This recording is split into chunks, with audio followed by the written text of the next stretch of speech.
Bueno, muchas gracias. Buen día a todos también. Primero voy a agradecer a la organización de la UMA que en estas condiciones tan complicadas hizo un trabajo de locos. Funciona, no sé, yo entré al foro, vi las charlas, vi las sesiones, parecía medio, no sé, increíble, funciona bárbaro y un trabajo importante. Así que gracias porque esto esté este fueguito presente. Y a todos los que participaron, bueno, a todos los presentes y a todos los que mandaron videos, aceptaron participar de esta sesión, muchas gracias porque son condiciones complejas para todos. Bueno, hoy tengo la alegría de presentar a Daniela Rodríguez, una persona muy cercana. Daniela se licenció en matemática en la UBA, hizo el doctorado con la doctora Wente, es la primera alumna de doctorado de la doctora Wente. En el 2008 terminó, me faltaba ese dato, por eso. Tiene un montón de publicaciones, trabaja principalmente, me atrevería a decir, en estadística semiparamétrica, datos funcionales y todo esto un poco mezclado con robustez. Pero además trabaja en lo que venga, le pone el cuerpo a cuanta persona necesita ayuda en estadística y en otras cosas, dirige un montón de alumnos y se dedica mucho a todo lo que necesita cualquiera que esté cerca. Así que es vicedirectora actualmente del Instituto de Cálculo, en este momento creo que está a cargo de la dirección, porque el director está dedicado al COVID. Así que bueno, como les dije, agradezco a Daniela por todo lo que hace y es una gran fuente de inspiración para todos los que la tenemos cerca. Así que, Dani, te escuchamos. Gracias por todo, Dani. Bueno, gracias. Se nota que es mi amiga, ¿no? Bueno, primero agradecerle como me sumo a los agradecimientos de María, de los organizadores de la UMA en general, porque lo dijo muy bien, ¿no? De mantener el fueguito prendido. Y bueno, a Mariela y a Florencia por la invitación, y a Sabrina también por estar ahí. Siento que me invitaron casi para contar un trabajo que tenemos en conjunto, así que eso fue lo que es lo que voy a hacer. Voy a hablar de cómo estimar puntos de independencia de un vector aleatorio, y es un trabajo que hicimos con Florencia, con Magno, que son de la Universidad de San Pablo, y con Matías López Rosenfeld y Mariela de la Universidad de Buenos Aires. Entonces, para poner en contexto lo que vamos a hacer, voy a arrancar con el ejemplo real. El ejemplo son datos de un río de Brasil, que es el río San Francisco.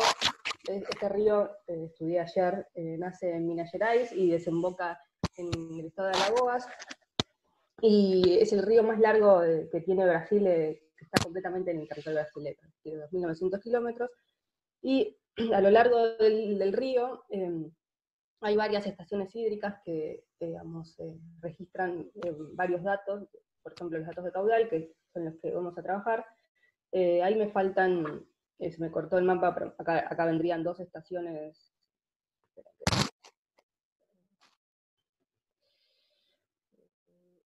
Uy, esperen que me manda me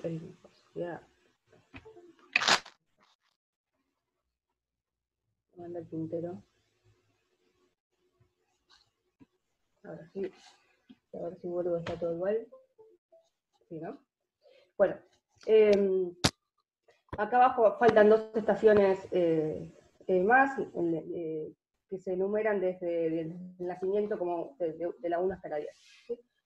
Y este río es, digamos, bastante diferente a lo largo de todo su curso. Hay partes que son, digamos, esto que no se ve acá abajo sería la parte alta del río, después tiene una parte media que se divide en parte media baja y parte media alta, y la parte baja del río, que es las estaciones 9 y 10, que son esta desembocadura.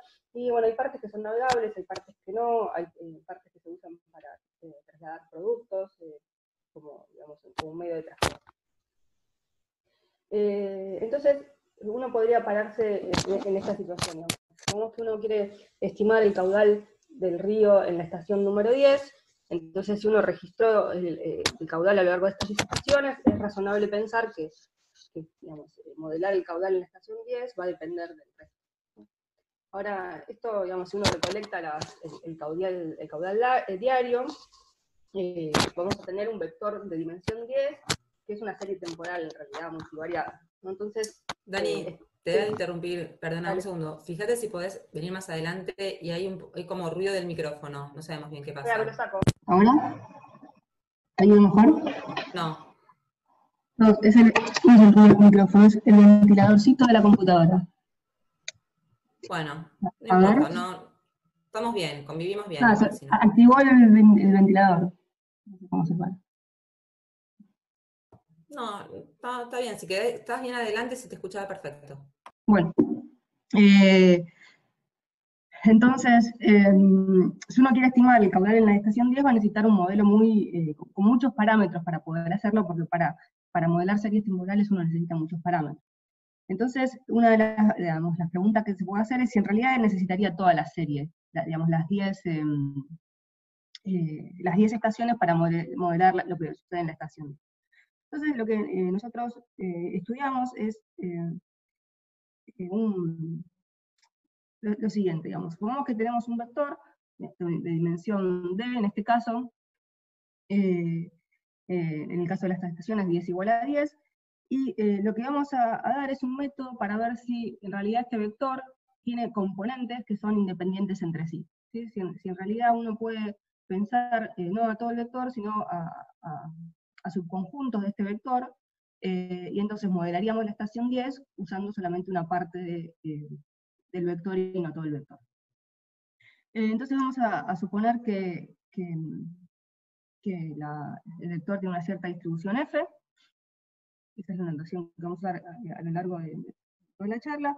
Y digamos, si uno considera un conjunto U y B de índices, ¿sí? Estos son dos numeritos U y B, vamos a considerar los subvectores, digamos, del vector X, una notación, ¿no? X1, dos puntitos, U va a ser la primera parte del vector hasta el momento U, hasta el índice U, y después el XV es el que arranca desde XU más 1 hasta XB, y el XB es B, dos puntitos D, es el que arranca desde XB más 1 hasta XD. ¿Sí?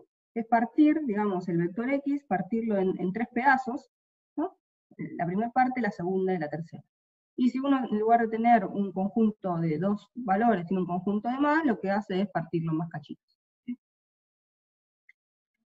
Entonces, bueno, decimos que este conjunto U, ahora con K índices, donde los K índices estén ordenados, es un conjunto de independencia de F, si los subvectores que se generan a partir de este conjunto U son independientes entre sí. Entonces, vamos a observar que si uno tiene un conjunto U de independencia, cualquier subconjunto que está incluido en ese conjunto es también un conjunto de independencia, y que si uno tiene dos conjuntos de independencia, U y B, si los uno también es un conjunto de independencia. Y vamos a definir el conjunto entonces maximal de independencia, que lo vamos a denotar como U estrellita de F, al conjunto de independencia más grande. Digamos, estas dos observaciones anteriores nos da el pie para definir este conjunto maximal, ¿no? Porque si tenemos un conjunto, todos los que están incluidos ahí adentro va a ser el conjunto, van a ser conjuntos de independencia, si unimos dos también, entonces uno podría decir, bueno, pero ¿cuál es el más grande? ¿Sí? Eso es lo que llamamos U estrellita. Entonces, para fijar ideas de toda esta notación, digamos, si uno tiene el vector de dimensión 5 con cierta distribución f, y supongamos que x1 y x2, digamos, este vector de dimensión 2 es independiente de x3 y es independiente de x4 y x5, entonces el U estrellita en este caso va a ser el conjunto 2, 3. Pero, digamos, uno podría tomar, por ejemplo, el conjunto U, que es solamente el 2, que está incluido en una estrellita, y este también es un conjunto de independencia, lo mismo para el B igual a 3. ¿Sí? Pero sin embargo el U estrella, el más grande, es el 2, 3. Eso es las notaciones que introdujimos hasta ahora. Entonces, el objetivo del trabajo fue estimar el conjunto U estrellita. ¿Sí? Eso es lo que vamos a hacer. Entonces, para eso necesito una definición más, que es el U producto de F. Digamos, si uno tiene una cierta distribución F y tiene un conjunto de índices U, entonces definimos el U producto de F como F sub U, que es simplemente partir la función de distribución conjunta en producto de funciones de distribuciones conjuntas más chiquititas, que son, digamos, las inducidas por los vectores, por los subvectores. ¿Sí? Bueno, y cuando U es el vacío, F de U es igual a F, la convención. Entonces, otra vez para rechequear lo que dije en la transparencia anterior, digamos, si uno tiene el de dimensión 5, y agarro, por ejemplo, el conjunto 1, 4, entonces F de 1, 4 va a ser el producto de la marginal de F1 por la conjunta de F2, F3 y F4 por la de F5. Y si agarro U igual a 3, va a ser el producto de dos conjuntas.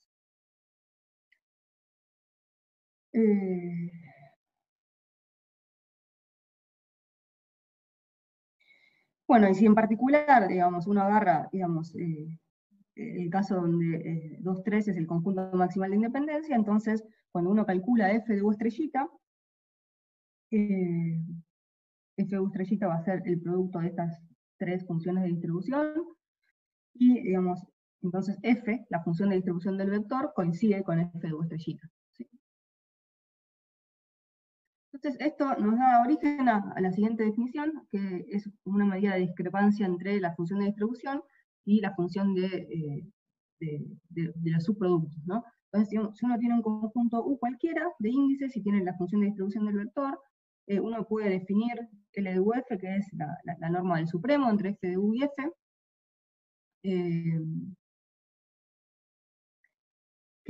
bueno, ¿qué es lo que cumple esto? Que si U es un conjunto de independencia, entonces F va a ser igual a F de U, y en ese caso L de UF va a dar 0. ¿Sí? Entonces, digamos, así podríamos de alguna forma distinguir si U es un conjunto de independencia o no lo es, ¿no? Cuando, esta observación de acá, cuando U es un conjunto de independencia, entonces es un sí solo sí, F de F de U, F va a ser igual a F de U, y por lo tanto L de UF va a ser igual a C.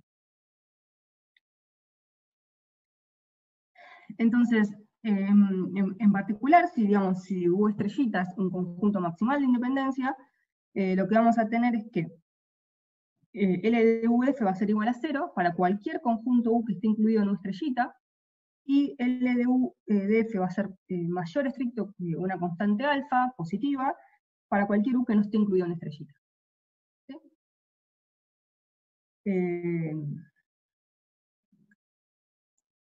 Entonces, esta observación de acá sugiere estimar a U estrella como digamos, el conjunto U más grande que minimice L de UF. Digamos, si somos capaces de pescar cuál es el conjunto tal que hace, digamos, L de UF igual a 0, y que U sea el más grande de todos. ¿Está bien? Eso es lo que estamos buscando. Entonces, bueno, ¿cómo estimamos L de UF? Porque en realidad F no lo conocemos, entonces L de UF tampoco. Entonces, uno lo que puede hacer es recurrir a la función de distribución empírica. Yo estoy notando con X supra I, así, a la muestra aleatoria, así para distinguirla de la coordenada del vector.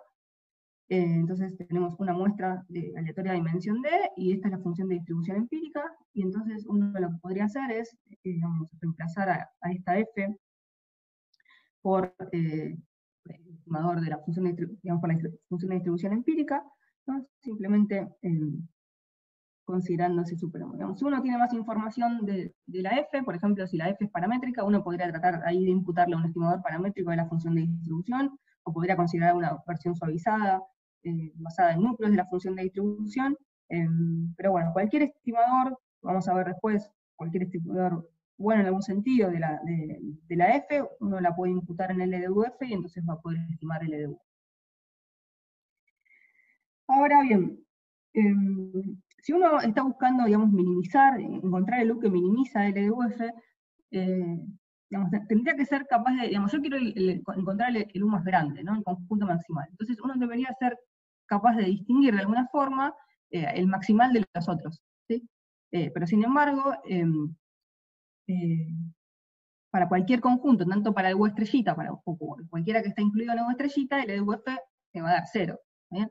Entonces, ¿cómo hago para distinguir el U estrellita de otros U's también de independencia? Entonces, para eso lo que hicimos fue introducir una penalización, que es este término que aparece acá. Lambda n es un parámetro de penalización positivo, después voy a contar un poquito más de este. Y lo que hacemos es penalizar, digamos, a L de U de acuerdo al cardinal del conjunto U. Digamos, si U es un conjunto más grande, entonces el cardinal va a ser más grande, con lo cual esto va a ser más chiquitito, y si U es un conjunto más chiquito, entonces el cardinal va a ser más chiquitito y esto va a ser más grande. Entonces, en lugar de buscar el mínimo de L de U, lo que uno va a hacer es buscar el mínimo de PL, la penalización de L. Y eso es lo que da origen a nuestro estimador. UN sombrerito es el mínimo de PL. ¿Sí? Y voy a buscar sobre todo los subconjuntos U de los índices 1 entre 1 y menos 1. Bueno, lo que probamos es que, digamos, que el estimador es consistente. Acá es donde aparece la condición que necesito para la función de distribución. Digamos, si uno arranca de cualquier estimador de la función de distribución, lo que va a necesitar es no solo que, digamos, el estimador de F sombrero sea consistente a F, sino necesita una tasa, y esa tasa es la que me va a manejar, digamos, el parámetro de penalización. Para el parámetro de penalización necesito que lambda n tienda a 0, y que el cociente entre AN y lambda n, ¿sí? Entre el orden de la función de distribución y el parámetro de penalización, hay un juego ahí que también necesito que tienda a 0.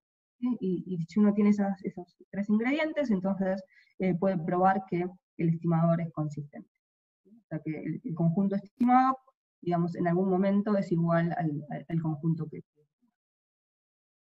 uno podría preguntarse, bueno, ¿cuándo es que se cumple estas, digamos, dame algún ejemplo de que esto se cumple, ¿no? Y eso, en el caso ID, se puede probar. Es un trabajo de Adler y Brown de 1986, y también encontramos resultados para cuando la muestra aleatoria satisface una condición mixing. Eso está en un trabajo de César en el 2000.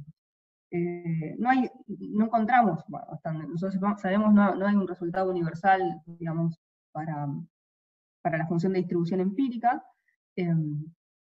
Estos dos, el 1 y el 2, son para la función de distribución empírica, pero bueno, no encontramos, digamos, algo más universal que dé esta tasa para, en general, para la distribución empírica, para hipótesis más generales. Bueno, y si uno tiene, digamos, tanto en la condición 1 como en la condición 2, el lambda n que debería tomar para que se satisfagan las otras condiciones es de esta forma, donde psi es un parámetro entre 0 y 1,5, por ejemplo, uno podría tomar, no sé, 0,3. Y en ese caso, entonces, también tenemos la consistencia. En estos dos casos particulares, se puede probar que el estimador converja a lo que uno quiere. Bueno, pero nos queda un paso más, que es cómo calcular la minimización. ¿Por qué? Porque, digamos, uno lo que quiere es minimizar esto, ¿no? Minimizar la discrepancia penalizada. Ahora, esto lo debería minimizar sobre todo los subconjuntos de U. Digamos, U, ¿se acuerdan que es desde el 1 hasta el D-1? Entonces debería considerar las partes de U. ¿Sí? Y si el D es muy grande, las partes de U crecen exponencialmente en D. ¿Sí? Entonces, si la dimensión del vector original es chica, esto parece manejable, pero si la dimensión del vector original es grande, si D es grande, entonces ahí debería probar sobre muchos conjuntos.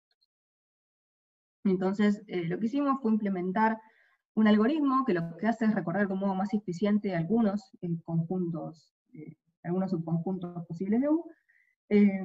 Eso es lo que llamamos el algoritmo binario, y lo que voy a contar es la idea del algoritmo, sin entrar en la descripción bien fina del algoritmo. Pero la idea es lo siguiente: uno lo que hace es arrancar del conjunto vacío. Acá arranca el conjunto vacío, lo llamo U bulito n, el conjunto vacío, Y lo que hago primero es buscar cuál es el índice, busco un índice que minimice la penalización. ¿Okay? Entonces, no sé, para fijar ideas, supongamos que yo encuentro que el índice 3 es el que minimiza la penalización.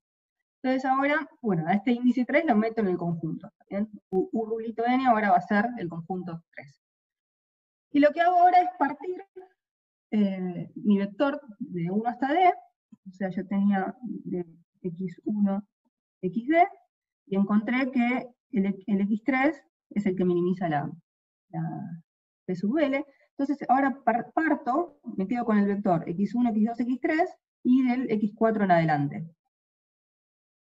¿Está bien? Entonces vuelvo a iterar en cada cachito. Y eso es lo que va haciendo el algoritmo, hasta que en algún momento dice, no, mira, no encuentro nadie que minimice la PL más que lo que minimizó antes. ¿Está bien? Y ahí para el algoritmo.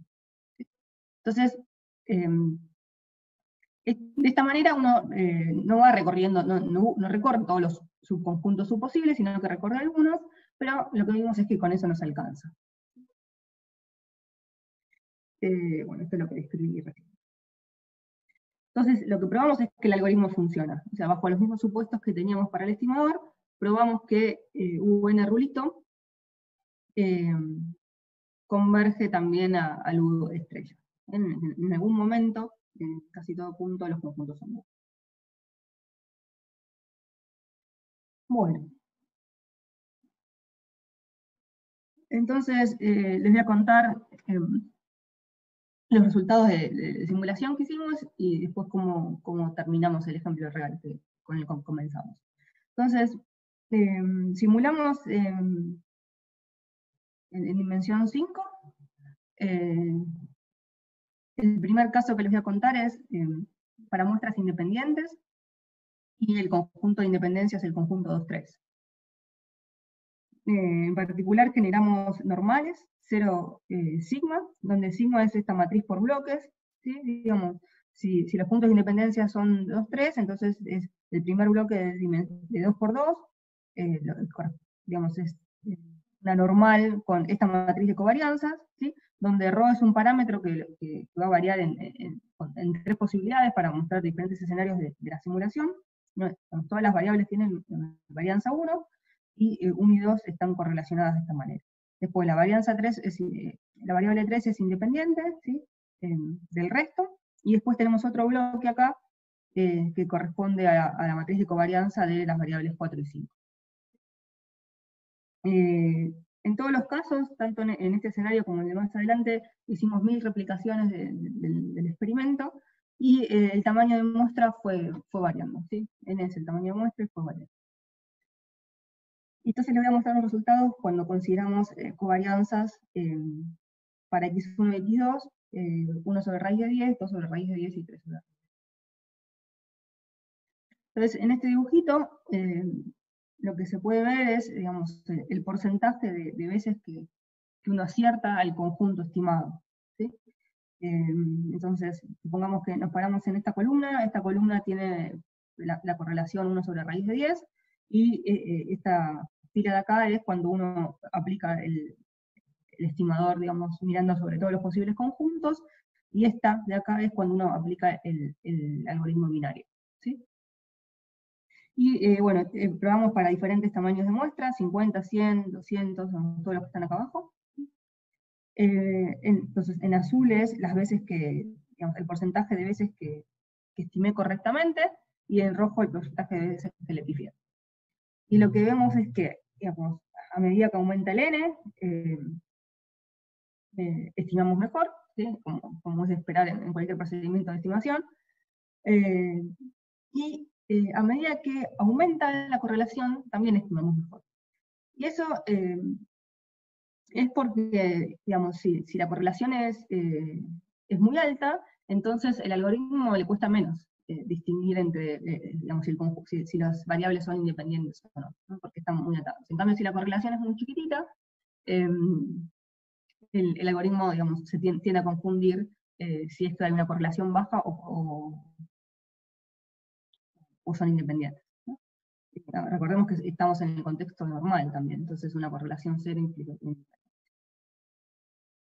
Bueno, y en general el binario y el exhaustivo funcionan más o menos parecidos. Bueno, acá están las distancias de Hausdorff, digamos, como uno está estimando conjuntos, el ultrayito es un conjunto y su estimador es un conjunto, uno puede medir, digamos, cuán buena es la estimación mirando las distancias entre esos conjuntos. Entonces calculamos las distancias entre los conjuntos y miramos el error cuadrático medio de esas distancias, y son estas curvas que tenemos acá, que uno ve que crecen con la dimensión, y digamos, se observa lo mismo que con el gráfico anterior, ¿no? Que el escenario con correlación más chiquitita, ρ igual a 1, es el que funciona peor, pero bueno, a la larga, tanto en el binario como en el exhaustivo, ambos métodos van a ser. Y este grafiquito es los tiempos de cómputo, y bueno, se ve que en algunos casos, digamos, el exhaustivo duplica el tiempo de cómputo del binario, ¿sí? O sea, y esto solamente para d igual a 5, entonces más dimensiones posiblemente convenga hacer el binario antes que bueno, estoy bien de tiempo, ¿no?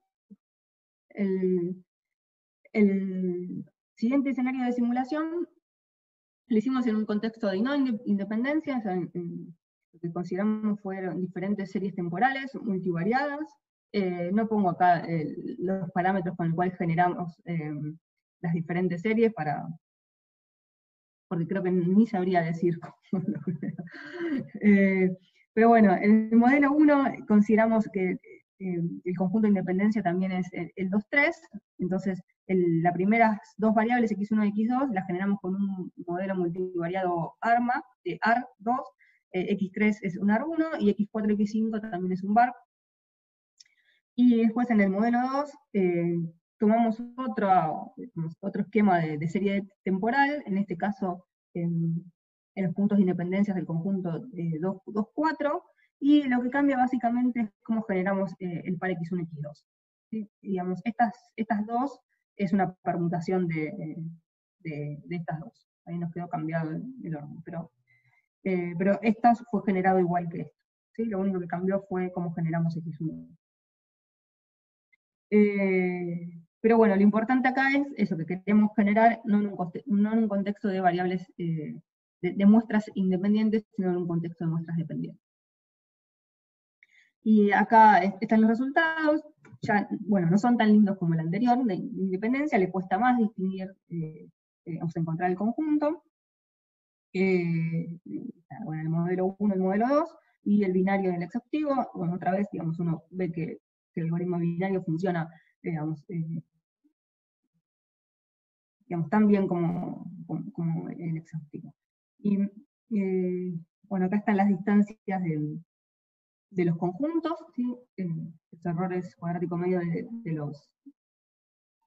las distancias entre el conjunto U estrella y el U sombrerito, y se ve lo mismo que antes, ¿no? Que cuando uno aumenta el tamaño de muestra, esos errores se van a cero, y digamos, no parece haber una diferencia demasiado sustancial entre el modelo 1 y el modelo 2, que cambiaban en cómo se generaban las primeras dos variables de x1. Y otra vez, digamos, los tiempos de cómputo, el binario es la mitad de rápido que el exhaustivo. Entonces, para terminar, les cuento qué pasó en el ejemplo de los ríos. Nosotros consideramos medias mensuales en las 10 estaciones, entre enero del 77 y enero del 2016. Tenemos 358 meses de datos. Entonces lo que tenemos es este vector de dimensión 10 en 358 observaciones.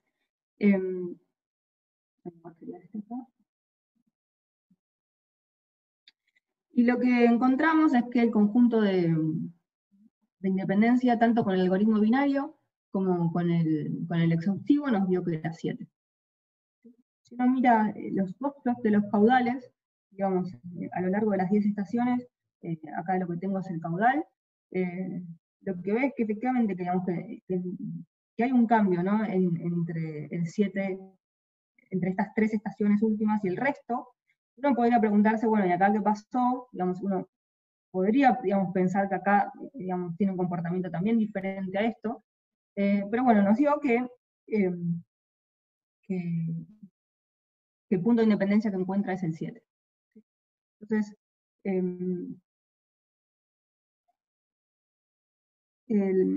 quería decir esto, que uno acá está también, digamos, asumiendo estacionalidad, ¿no? Y uno entre los caudales de los ríos podría pensar que, que no es lo mismo el caudal en enero que el caudal en julio, que las épocas de lluvia importan, que hay épocas de sequía. Entonces, también corrimos el ejemplo mirando solamente los abriles, o solamente los marzos, o sea, solamente cada uno de los meses por separado, y nos da que el algoritmo encuentra otros puntos de independencia de acuerdo al mes, pero la estación 7 siempre aparece en todos los meses. Por eso solamente mostramos cuando juntamos todo. Y bueno, ¿y por qué la estación 7? Y uno de los, digamos, el argumento que encontramos para entender por qué la estación 7 es un punto de independencia, es que, digamos, entre la estación 7 y 8 hay una represa hidroeléctrica, la represa de Sobradiño, y bueno, y eso, digamos, entendemos que lo que hace es, digamos, modificar el caudal de las últimas 3 estaciones con respecto a todas las anteriores. Entonces, nada, es razonable que o podemos explicar, digamos, por qué creo que el 7 es un punto de independencia, y entonces, si uno retoma el verso que conté al principio, digamos, si uno quiere estimar el caudal de la estación 10, o sea, en este caso bastaría con quedarse solamente con 3 estaciones, las últimas 3, y podría no considerar las anteriores. Bueno, eso es todo. Gracias. Bueno, muchísimas gracias. Buenísimo. Ahí hay una pregunta.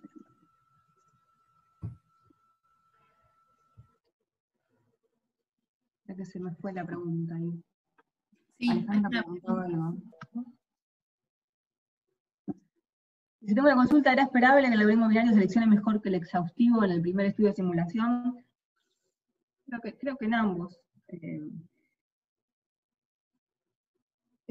Acá también, ¿no? El binario funciona un poquito mejor que el exhaustivo. Yo señalo con mi dedo, pero acá, ¿no? Acá funciona también mejor que acá. Y acá también, ¿no? Un poco mejor. Por ejemplo, acá y acá. Uno puede... a ver, en realidad uno puede pensar que los que va eligiendo los elige muy bien, y entonces, digamos, se equivoca menos, y acá, digamos, como que tiene una colección más amplia para elegir, entonces se equivoca más. Eso podría ser como un argumento por el cual uno funciona mejor que el otro. Intuitivamente parecería que no, que el exhaustivo se debería equivocar menos, ¿no? No sé. No sé si ahí es... Sí, claro, parece eso. A mí también La me Florencia llama tiene... Yo lo que voy a decirle para justificarlo al que funciona mejor es que por ahí, en el fondo estás como evitando el overfitting porque estás restringiendo el espacio donde estás buscando.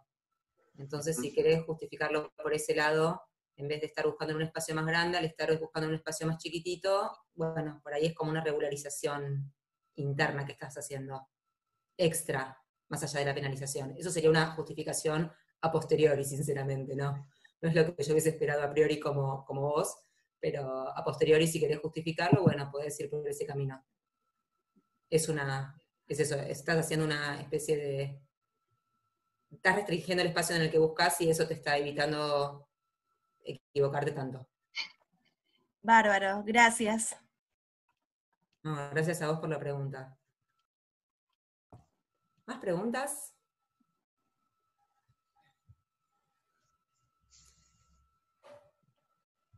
Bueno. ¿Comentarios? Flor, ¿algo para decir? Bueno, tengo una pregunta así para ustedes. No vale. Es la cuenta que no nos salió de... Claro. No, primero, bueno, una inquietud porque, porque eso fue una idea de ustedes que me pareció muy buena. Cómo, digamos, el criterio específico de usar esa distancia, que hace el Supremo entre la función de distribución total y la función factorizada. Bueno, me gustaría saber de dónde salió esa idea que ustedes tuvieron, si se inspiraron en alguna cosa. Preparando la charla el otro día, estaba mirando un poco las notas que teníamos y al principio el L era la distancia de Culbach Leiber. No sé si lo recordás, Mariela. Porque Mariela es muy Culbach-Leibnizable. Yo creo que, ¿por qué esta? Me parece que uno tiene más resultados, pero no sé, uno tiene más, sabe manejar mejor la distancia del Supremo, ¿no? Como que tiene chances de encontrar tasas y digamos, más herramientas de convergencias en esta distancia que en la otra, pero yo creo que después por algo más cómodo en la cuenta, pero sí, podría perfectamente cambiarse esa distancia L que tomamos por otra. Y lo mismo la penalización, digamos, ¿por qué penalizamos solamente con el cardinal más 1 y no con el cardinal más 1 al cuadrado? No sé, digamos, Sí. También podríamos cambiar eso. Sí. No, igual porque me pareció una idea muy interesante y que abre no sé, yo no lo he visto por lo menos en otros trabajos, que es así de selección de modelos. En general sí tenés esas divergencias de Kullback o máxima verosimilitud, no sé, no he visto criterios basados en estas distancias del Supremo entre el modelo completo, digamos, y el modelo más chico que vos querés testar. Sí, yo creo que es eso, me parece que nos llevamos bien con la distancia del Supremo a la hora de hacer las cuentas. Pero sí, da para cambiar eso y jugar un poco. A ver si tiene otros beneficios aparte, ¿no? Claro, no, y me parece muy interesante y creo que da lugar a poder extenderlo a otros contextos donde muchas veces tenés que quedarte con máxima verosimilitud y asumir modelos normales, entonces esto es una cosa bien general y bueno, eso me parece muy interesante, esa idea. Creo que abre varios caminos para otros trabajos, para extenderlo a otros modelos, no sé, habíamos pensado modelos gráficos, cuando tenés grafos, interesante. Bueno, ya tenemos por dónde seguir. Sí. Bueno, señoras y señores, gracias por vuestra presencia y participación, y nos vemos entonces mañana a las 10 en la charla de Nadia, están todos invitados, y a la tarde es la charla de Patricia, y por ahí después de la charla de Patricia la propuesta era invitarlos a que sociabilicemos un ratito más, no sé, compartamos algo, experiencias, viste, todos queremos charlar un poquito, así que aprovechar este momento para charlar un poquito. Dale. Si quieren ahora decir algo, están todos invitados, y si no, nos veremos mañana. Nos vemos mañana, por mí.